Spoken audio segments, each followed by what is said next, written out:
Hi. Today I want to talk about some of the law changes and some of the things that have happened in society recently and the effect that those things that have happened are having on people.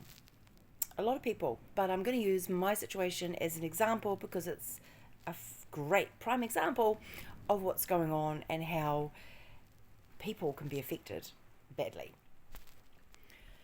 So I'm going to use, a little bit of background. I'm a mother, 4 children, 18-year relationship, ended in 2015, came home to New Zealand as a single parent, basically with no income, because we'd just left the country to do other things and then something happened and I came back. But I managed as a 48-year-old woman with 4 kids, 8, 10 and something else older. I managed to bullshit my way into an $850 a week home. Pretty quick, within a week. I was here in New Zealand, came home, lived with my mum, stayed with my mum, got all the children together, and basically within 1 week from arriving in the country, I was physically moving in the following Friday to the rental home that I'd just secured at $850 a week. When I say bullshit my way in, I kind of mean not have to show anything to prove anything. I literally didn't have any income because I hadn't even started working. I'd just literally come back to the country. I was getting $1,000 from my ex at that point. And as soon as I moved into the property, I started working the week after. I can earn income just like that. And I was earning around $1,000 to $1,600 myself the moment we moved in. So it wasn't bullshit, but I didn't have to prove anything. I'm a 54-year-old woman who has rented the majority of her life as an adult, either with a man or without one, and I've never ever had to prove income, and I've never ever had to jump through hoops to get a home. I've walked into a house, looked around, liked it, and got the fucking thing. Life seems to be a little bit different now, is all I can say. So, cruised through that time. I've literally been in this house 5.5 years. During that time, for 2 years, I set up a clinic in Tekapuna. So then I was actually paying $1,600 every week in rent for 2 years. I was responsible for $1,600 every week of rent. I'll also have it noted that, yes, the ex gave me $1,000 a week from a certain point when I came back. But as soon as I signed the divorce papers, that was reduced significantly. And I think at the point we went into COVID where I lost his money completely, I was getting $750 a week. New Zealand, not US. Quite different. So I lost that immediately going into COVID.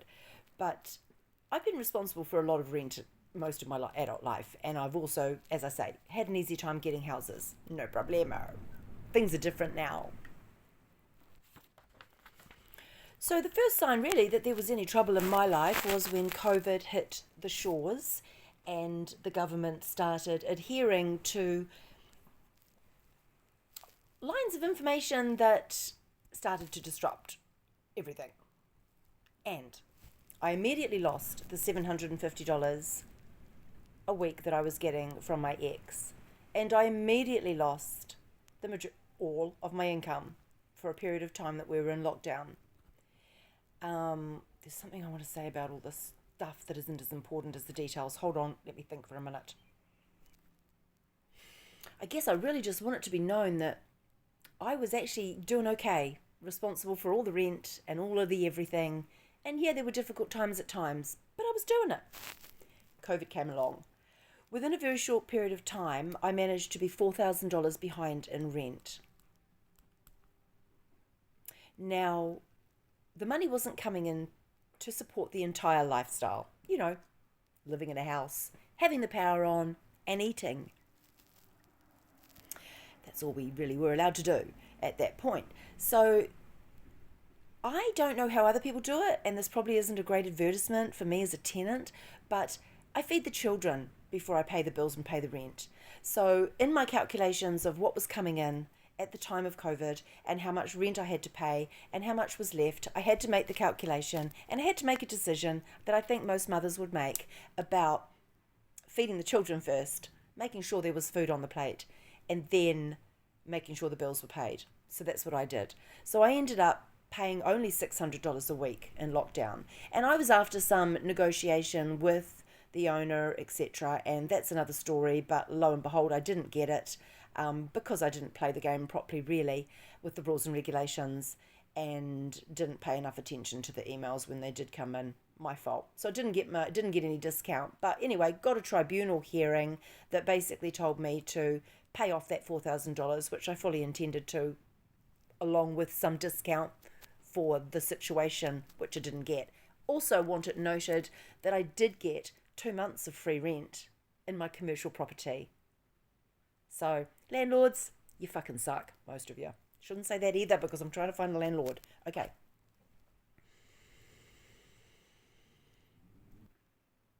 When we went to tribunal over the $4,000, it was added to the application by the agent 2 days before the hearing, 2 days before the hearing, that he wanted termination, or what they call possession, vacant possession of the property. When the application was put in, we were going to discuss the $4,000 and the payment of that. So 2 days before the hearing, he added that. So this is last October-ish, I think, somewhere between August and October. Can't remember the dates exactly, but yeah, he did add that. So we get in there. They wanted me to stay in the house at that point because we were still in between lockdowns. It was a physical meeting, which was good in some ways. But yeah, the tribunal wanted me to stay in the house, and they convinced the agent. So that was good, except we know that he wants me out, right? So then, of course, New Zealand decides that they're going to change some laws around tenancy and kicking people out, and it's going to make that harder in the future. And so what happens? 27th of January 2021, I get my termination letter for the property. Now, there's another point in here too, because there was some rent that got paid for me in the late 2020 lockdowns, got paid for me by Wins, which I have to pay back. So it didn't really get paid for me, but got paid by Wins. And there was a conversation in there as well with Wins calling my agent because I said, no, don't pay the rent, he'll kick me out. As soon as his rent's paid up, he'll kick me out. So the Wins lady rings the agent and comes back to me and goes, no, he just wants money paid. So I pay the money. So she paid the money. So that thing was November, I don't know, somewhere back there. And, of course, end of January, I get my 3-month termination notice. Right at the changeover, where it's more difficult now for the agents to get people out. Anyway, so, of course, at that point, I have the, dawning realization that everyone out there looking for houses is just the bottom of the heap from all the agents. It's like the school system in America with the, what do they call it? Where they just keep them forever. Every year, the bad teachers get rotated. It's like, we want to get rid of ours, see who will take them. The next school's getting rid of theirs. And they just get moved around. It's the same thing. The tenants, the bad tenants, every agent out there right now showing people houses knows that the person that they're showing the house to has just been kicked out of another house because they were considered the bottom of the heap that they needed to get rid of before the law change. It's embarrassing going out there looking for houses right now because we are all tarnished with the big black brush that says another agent wanted to get rid of you, so why would this agent want you? Pretty scary. Not to mention the fact that there are at least 20 to 30 pairs of shoes outside every house you go to look at. The last time I was looking at houses, it was all private appointments. You just went to look at houses. And I looked at 30 houses in this area. And I got to choose which fucking house I wanted. Get it? Big difference. See what's changed? Everything fucking changed. Hang on. More to come. And here's where it gets a bit personal because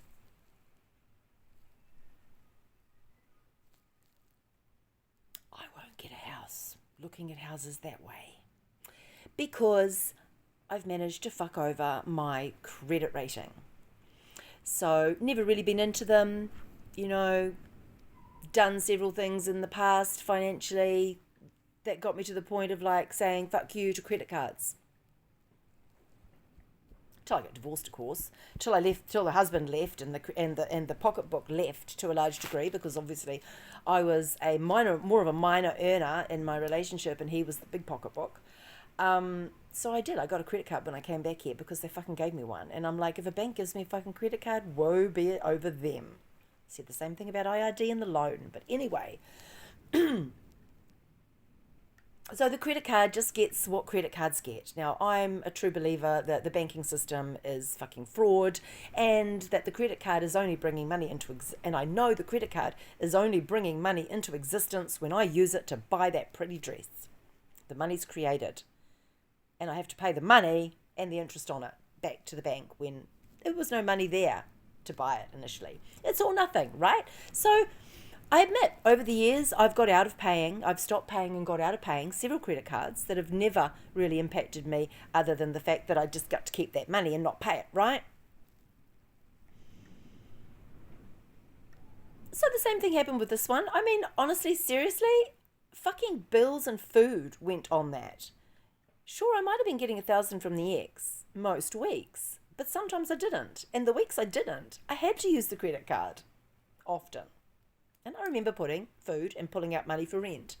So that $5,000 really didn't even feel like my bill. Anyway, aside from all your judgments and shit around the fact that I don't think credit cards are real money and I don't have to pay them back, aside from all that, and COVID, again, I was paying as much as I could towards my rent, and I was buying food, and several months behind in power. But the power, they encourage this. See, the little power company's got the little app, and you just go into the app and it says pay now. And you go, oh, haven't got any money this week, fuck, lockdown, can't work, usual dramas, 2020. And so you go, and it says, get a 2-week extension. So I go, pop, and I get a 2-week extension. And then 2 weeks later, I go, pop, and I get another 2-week extension. And it was like a game. It was a great game. But I didn't use my noodle and think, oh, this is actually putting bad shit on my credit rating. So of course I've got all this bad payer information for the entire 2020 for power. It's just like, and phone, I guess, I don't know. Just like the numbers down there. Okay, credit reports go from 0 to 1,000. I'm at a 118. I'm in the high risk red zone at the bottom. Doesn't matter how many houses I look at. Doesn't matter how many applications I put in. There is always going to be someone with a credit rating of 119 or over that will be chosen before me based on the current criteria to get a house.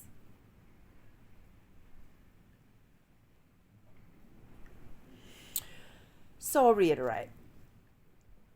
Where I am right now, because something else happened last week and I was supposed to have my tribunal meeting about all this bullshit and that we're in right now, not the other one, which I haven't even told you about.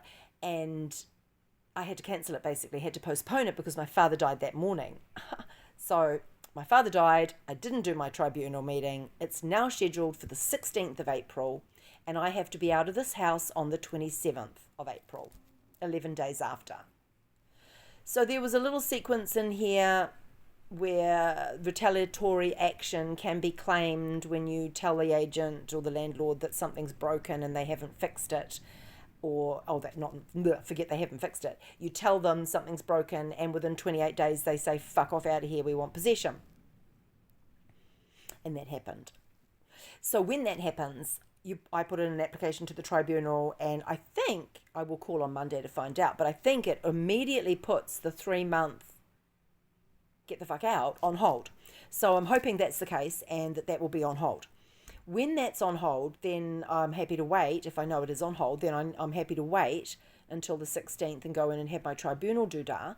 But the fact is, I'm probably going to get my notice. I might get another 3 months notice, which I'm hoping, because I can't get out in 11 days. And if I had more time, I could do some repair work on my credit rating and look like a more desirable tenant. You can earn $15,000 a fucking month, but who gives a fuck about that, right? They just want a credit rating. Yeah, because it means nothing. It's just a stupid system. It means nothing. Anyway, I can work on that, but I haven't yet. Okay, so more changes. Then what does the government do? They think they're making it better, the house market. They think they're making the house market better for first home buyers. Well, I've had 2 first homes, so I guess I'm not a first home buyer. I've never bought one myself. There's always been another person on the thing there, but what bank is going to give me money when my credit rating is 118? I'm not going to buy into that whole fucking mortgage thing anyway. Let's just wipe that one out there. But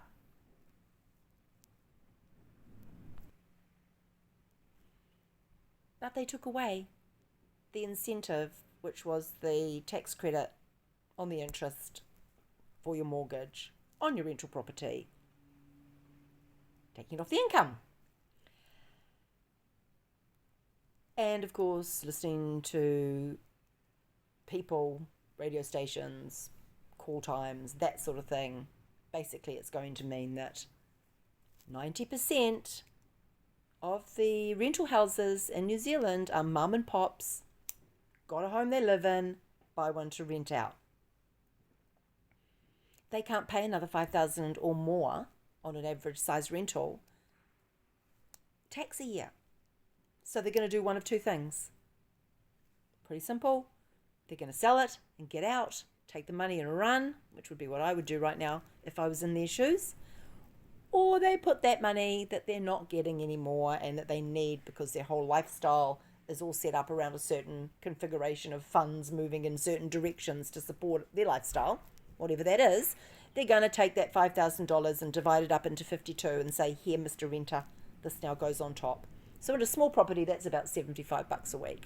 So a $400 house, $500 house will go up at least 75. If you're up where I am at the 800 to 900 houses, they're going to go up. So the house next door to me, similar configuration, 5-bedroom, slightly smaller extra lounge, double garage, snapper rock, Asian style.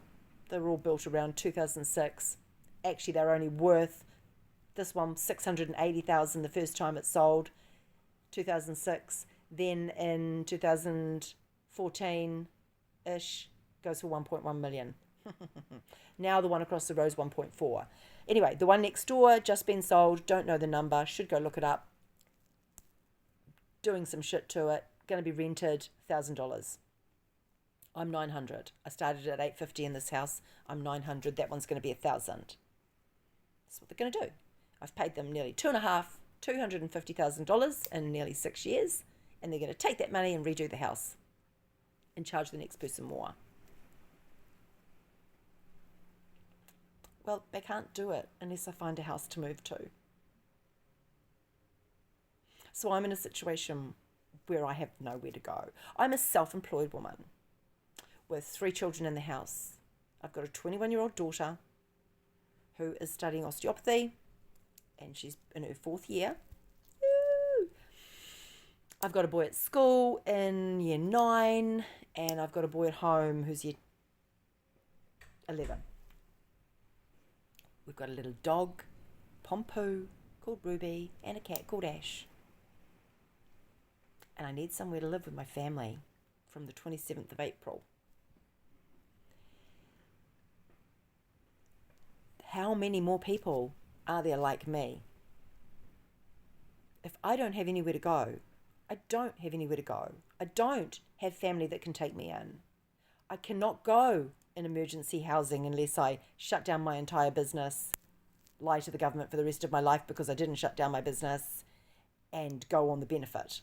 You can't get emergency housing unless you're on the benefit. And I've been spinning around. Every now and then I go, yes, that's a good idea, and then no. But no, because then it's yes, I have to, and then it's like, no. So I kept spinning around all that over the last year with the crap that went on late last year. But then I went and had a fantastic December and an amazing January and pretty fucked up February and March. But the government's paying me to be okay with it. So I'm surviving. But I can thrive too. Okay, so where does this fucking leave me? It leaves me sitting here with a very short time to convince someone that I am a suitable tenant, regardless of all the systems that they will engage to determine that, coming back to say, no, she's not a good citizen, she's not going to be a good tenant at all. We're currently living in Snapper Albany. My children's lives revolve around this area. My daughter goes to Unitec, the boys go to junior school, the mall area for events and things. This is our hood. So I need to find a place in this hood. And I can happily pay up to $750, even $800 for a great house, but I need a room for me to work in. So there's me and 3 children, and I need a room to work in. I'm up in the 5-bedroom zone. You know, I've got 13 and 15, 14 and nearly 16-year-old boys that really need their own space at that age. Yeah, I love the movie, the series Shameless from the US, when all the young boys sleep in the same room, they're all wanking and not each other, but you know, they're making their noises. And I don't know, I just think people need a bit more privacy and don't need all the razzing that boys give each other at that age with that kind of shit. So I really would like my boys in separate rooms. I could carve my daughter off, I could throw her out, cast her to the wind. But you know, she's got till the end of next year, finishing her studies, and I'd really like to be able to support her. I don't want the world telling me I can't have my daughter in my own home, which is exactly what would happen if I went on the benefit. If I go on the benefit, they're not going to pay any fucking attention to my animals. They're going to give me probably 2 rooms in a little motel, one with bunks for the boys, and I'd have to sleep in the main bed with my daughter if I wanted her in the house with me, because they don't recognise her because she's older than what I am coming to them for to get support with, whatever. 21 minutes. So this is just a big pile of bullshit. And that's the whole story of it, really.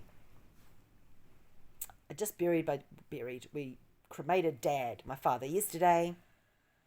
2 days ago, he died. And that was the day I was supposed to have my tribunal meeting. I would be further ahead if I knew, but I almost feel like Dad gave me a gift of some kind for a reason. But I'm trying to figure out what that reason is. And I should have put some makeup on before doing this. Should have done it yesterday when I looked nice after the funeral. Anyway, please share this video. People need to understand what's happening for people out there, because there's more than me. I can't live in a car. Sure, I can put all my stuff into storage, but I'm not living in a van. I'm not living, you know, we need somewhere to be. We need somewhere, my children need a home to live in. I don't even know what the answer is. On the one hand, I'm looking for someone to see this and know exactly where my space is. I'd love to have greenery around me. I love growing things. I'm the microgreen queen. The work I do is so powerful and healing and transformational for people. I need a space to do that. I just want somewhere to be with my children and live a nice life. That's all I want. A house to do it in, not a tent. I'm thinking Albert Park though. If we do actually get kicked out and we don't have anywhere to go, we'll just go start camping in a park somewhere. Anyway, whether you watch it all or not, I don't really care, but that's the situation. And all these rules and regulations that are coming down from the government are affecting people in very, very, very big, unsettling, anxiety-causing ways. Have a great day, guys.